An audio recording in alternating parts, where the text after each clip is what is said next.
So your graduation is coming up at Winthrop, and you've got to Yep. make a living? Yeah. I went home to Somerville and went into church ministry and did that for a while. And then Adam and I got married, and he felt called to go to seminary.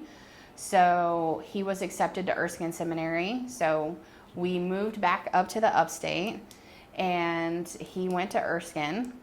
And I was working full-time in a retirement home, actually planning activities here in the upstate. And when he was finishing seminary, he was looking for a job. His seminary degree was actually in counseling. It wasn't a master's in divinity, it was in counseling. So he was looking for a counseling job, and he drove by and saw Calvary Home and walked in and asked if they had any openings for a counselor. And the director then said, no, actually we don't, but we have a job doing respite. And so respite is when a couple comes in to stay with the kids here, the foster kids, so that the family can have a break. So it would be for long weekends or a couple days at a time. And so we were hired together as a married couple to come in and do that. Back when my son, we had a son at that point, was just 3 or 4 months old. And that job allowed me to stay home with him and then come work here. That financially allowed us to do that, and it helped us get connected here and serve here in that way when my son was just a baby. So Wow. It was cool. So Calvary Home for Children, we started way back in the 90s, the late 90s, when a mission team went to Palmer Children's Home in Mississippi to go serve there. And that is a faith-based, family-oriented children's home. And they served there doing a variety of things. And that mission team, when they came back to Anderson, said, we need to do something like that here. There's nothing like that here in Anderson. That is a Christian-based ministry that focuses on families, helping children from hard places in foster care heal in a family setting. There have been other group homes where it's more institutional.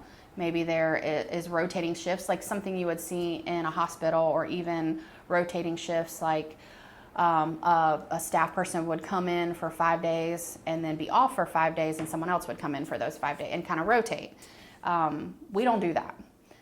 So when we were a group home, we would have our families would live here on site. This would be their home address, and they would be here 21 days a month as mom and dad, and it's a very family-oriented setting. We don't have a cafeteria, we don't have a gym, we don't have a church or a school on campus, because a normal neighborhood also doesn't have those things. We wanted the kids that live here to have dinner at their house, prepared by mom and dad, and go to public school and experience normal things like playing on the football team or being in strings class or being in the band. Like, those are very normal things that kids do. And so that has really always been our heartbeat, is for the kids to experience what a normal family household can be like through a gospel-oriented lens. When that group came back from Anderson, they were looking for land. They had nothing. That's correct. And somebody stepped up. That's correct. We have 2 pieces of property. One is over on the west side of town that is undeveloped. And then this property was given to us, and it was a total swampland. So we kind of joke that we went from a swamp to a paradise. But we had, from the very beginning, from what I've been told, that there was truckloads and truckloads and truckloads of dirt brought in to kind of level up the property and help with drainage. So all this rain we've been having, we still are battling drainage all the time. But so yes, this was a swampland, and it was given to us just through God's grace, honestly, from somebody who somebody knew who somebody knew. And it was really God ordained, the whole transaction. But that was back in 1998, and we were able to build a house. Our first house opened in 2000, and we've been caring for kids ever since. Back then, the group home laws allowed us to have 12 kids in a house. So the way it's designed, it has 2 wings. we would not separate kids like a big boy house and a little boy house. We kept siblings together. That was kind of always our deal, is keeping sibling groups together.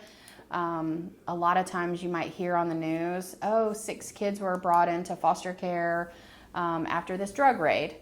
Well, those 6 kids are siblings, and separating them is another level of trauma. So being able to keep siblings together is really important in that healing process for foster kids. But not many foster families can take 6 kids at a time. Yeah. That's a big house, and so that's really, our homes are designed for that.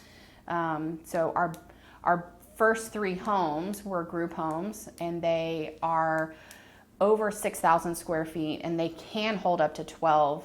They're designed to hold up to 12 children. The foster care laws have since changed that only allows foster families to have a maximum of 8 kids in their house. Okay.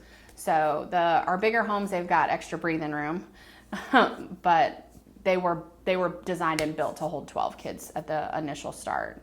So currently today we have 7 houses. So we have our back 3 initial group homes, and then we built 2 more. Those opened in 2018. And then we just opened 2 more in July of this year. So that puts us at 7 homes with 7 families living on campus full time. And in 2021, there was a big policy shift in foster care. And that really pushed us to get away from a group home setting. So now, because of that policy change in 2021, and that was federal policy, we are not a group home. We are a foster family neighborhood. So our families that live on campus, they are here full time. This is their home address. They are licensed individual foster families. So we have 7 families that live on our campus full time. We are here for families, so it wouldn't really make sense for us to say, yeah, come move on our campus and be a foster family, but your biological kids can't come live with you. That wouldn't promote family. So we do have bio kids that live on our campus. We have adopted kids that live on our campus because that is their mom and dad.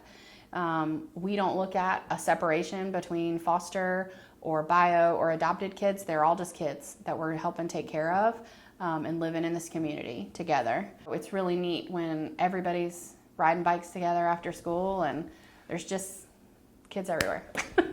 So honestly, we have a variety of people that live here. I think it takes all kinds. Takes a village, right? That's what they say.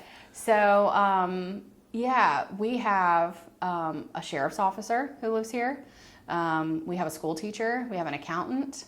We have an artist. So we don't just have a cut and paste mold of who our families are. I'd say the golden thread that runs through all of our families is that they all believe the same things biblically. That is really important to us, that Christ is the center of our life and that God has called them to foster care.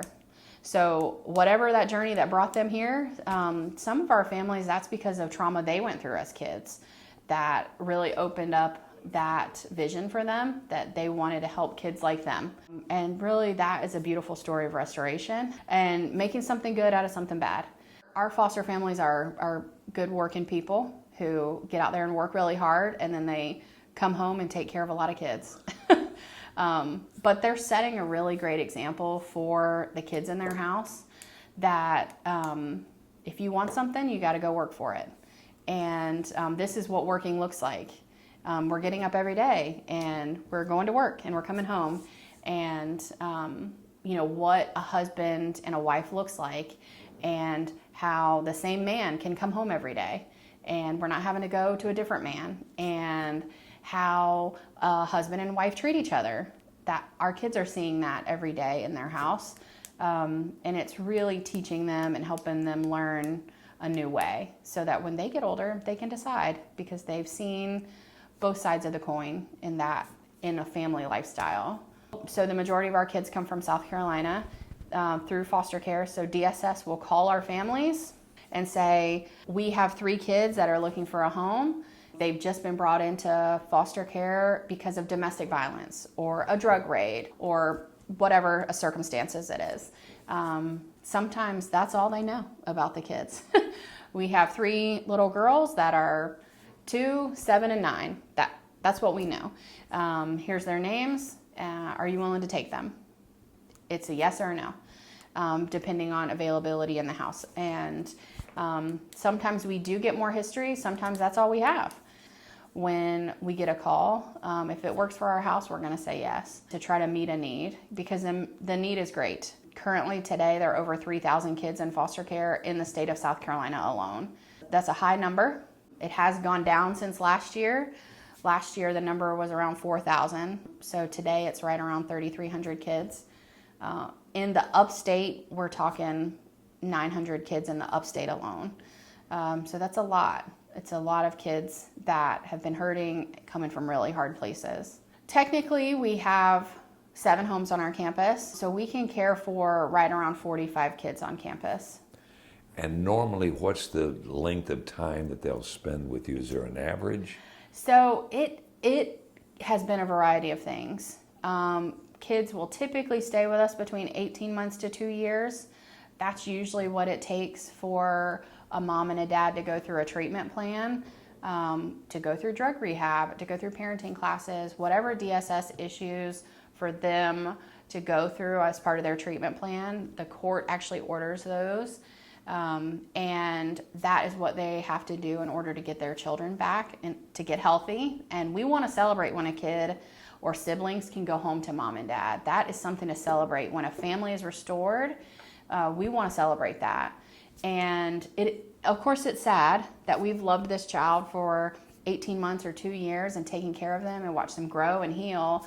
Of course, it's sad. Our families aren't robots. They grieve when that kid leaves too, but they're getting to go home to a healthy family that's been restored, and that is really beautiful. So we celebrate that. We've had kids on our campus for just one night, and that is one night that they're here with us, and maybe DSS was able to identify a healthy family member like an aunt or a grandma, and then that kid went to go live with them. We've had a sibling set on our campus for 7 years.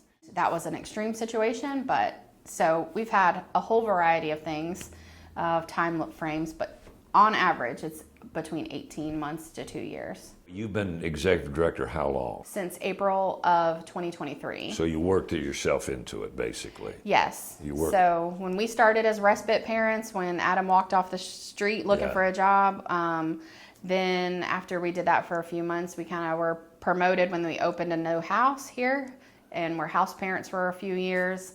When we stepped out of that due to some personal things with our daughter that was then born, I served on the board for a while. I did licensing of families in Anderson County for a while. Then I stepped into a fundraising role, and I did that for several years. And then in April of 2023, I became executive director.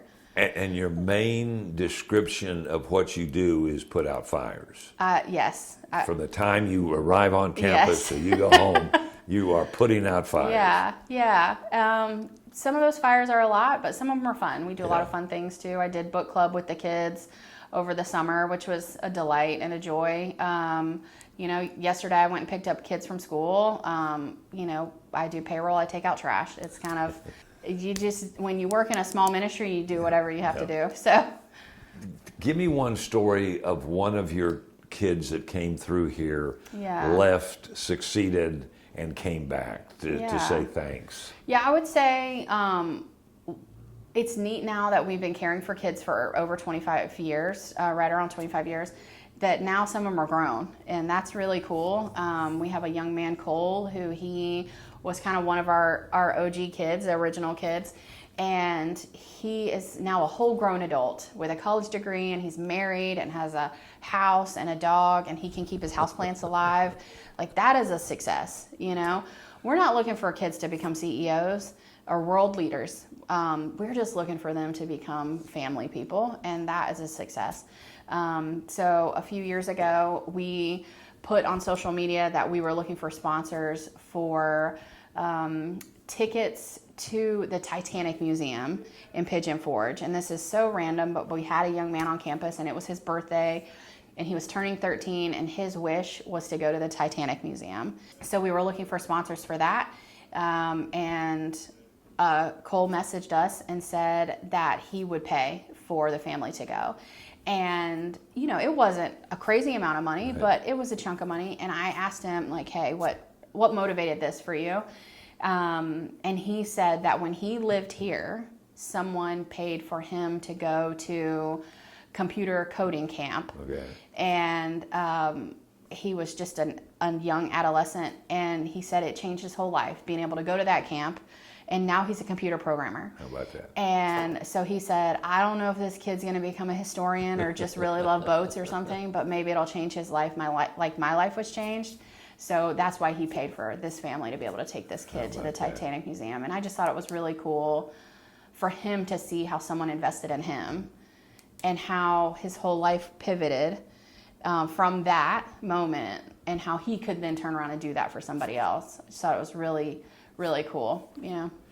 You want to build 2 more houses. Yes. How can the community help? Yeah, so we just opened up the last 2, July of 2025. So we're kind of just taking a breath from that and celebrating that. But we're always looking ahead. The need is high for more foster families to take in large groups of kids because we have so many kids in care. So our long-term plan is to build 2 more houses. We already have the blueprints and the builder, and we already have the land. We'd like to complete those in 2030. So that seems far away, but it's not. We are a debt-free nonprofit, so we don't do anything unless it's fully paid for up front, because we want to make sure that we can take care of what we have and not pay credit card bills. We are starting to fundraise, set aside, and put in savings money to build those next 2 homes. The cost of those 2 homes, it could be a variety of things because we don't know what it's going to cost to build in 2029, 2030. But we are starting to do that. So if anybody is looking to make a donation to that, they can do that online. They can put in the memo line, new home build. They could write a check and send it over here and just designate it that it's for the new home build, and we'll set it aside and invest it well so that your money can grow, so that hopefully it's more come 2029 or 2030 when we get ready to start building those next 2 houses. Our website is calvaryhome.org, and our mailing address is 110 Calvary Home Circle, Anderson, South Carolina, 29621.